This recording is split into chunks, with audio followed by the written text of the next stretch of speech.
ஒரு அடர்ந்த காட்டில் ஒரு பெரிய யானை கூட்டம் வசித்து வந்தது. அந்த கூட்டத்தை ஒரு வயதான அனுபவம் மிக்க பெரிய யானை வழிநடத்தி சென்றது. ஒரு கோடை காலத்தில் காட்டில் தண்ணீர் பற்றாக்குறை ஏற்பட்டது. யானைகள் தண்ணீரை தேடி நீண்ட தூரம் பயணம் செய்தன. அப்போது தூரத்தில் ஒரு பச்சை பசேல் என்ற புல்வெளியையும் அதன் நடுவே ஒரு சிறிய குளத்தையும் கண்டன. பசியிலும் தாகத்திலும் இருந்த யானைகள் மகிழ்ச்சியுடன் அந்த புல்வெளியை நோக்கி ஓடின. ஆனால் அது ஒரு வேடன் அமைத்த பொறி என்பதை அவை கவனிக்கவில்லை.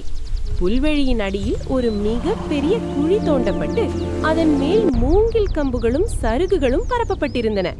யானைகள் அதன் மேல் ஏறியதும் தபதப என்று கூட்டமாக அந்த குழியில் விழுந்தன. குழி மிகவும் ஆழமாக இருந்ததால் யானைகள் எவ்வளவு முயற்சித்தும் வெளியே வர முடியவில்லை. வேடன் வருவதை கண்ட யானைகள் பயத்தில் பிடறின. யாரும் பயப்படாதீர்கள்.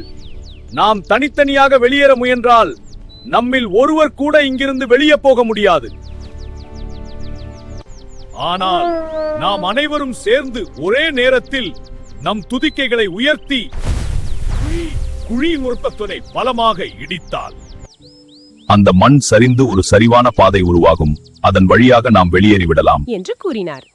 தலைவர் சொன்னபடியே யானைகள் அனைத்தும் ஒன்று சேர்ந்து 1 2 3 என முழக்கமிட்டு குழியின் ஒரு பக்கத்தை பலமாக முட்டின. அனைத்து யானைகளும் சேர்ந்து செய்த முயற்சியால் நிலமே அதிரும்படியே குழியின் ஒரு பக்கம் சரிந்து சரிவான பாதை உருவானது. வேடன் வருவதற்குள் யானைகள் ஒன்றன் பின் ஒன்றாக அந்த பாதையில் ஏறி தப்பித்தன.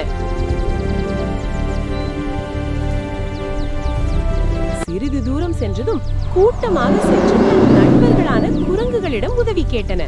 குரங்குகள் மரங்களில் இருந்து பெரிய பாறைகளையும் கிளைகளையும் உருட்டிவிட்டு வேடன் தங்களை பின்தொடர முடியாதபடி பாதையை மறைத்தன. யானைகள் அனைத்தும் ஒற்றுமையால் உயிர் பிழைத்தன. நீதி: தனித்து செயல்படுவதை விட கூடி செயல்படும் ஒற்றுமையும் இக்கட்டான நேரத்தில் நிதானமாக சிந்திக்கும் சமயோசித புத்தியும் எத்தகைய பெரிய ஆபத்தையும் முறியடிக்கும்.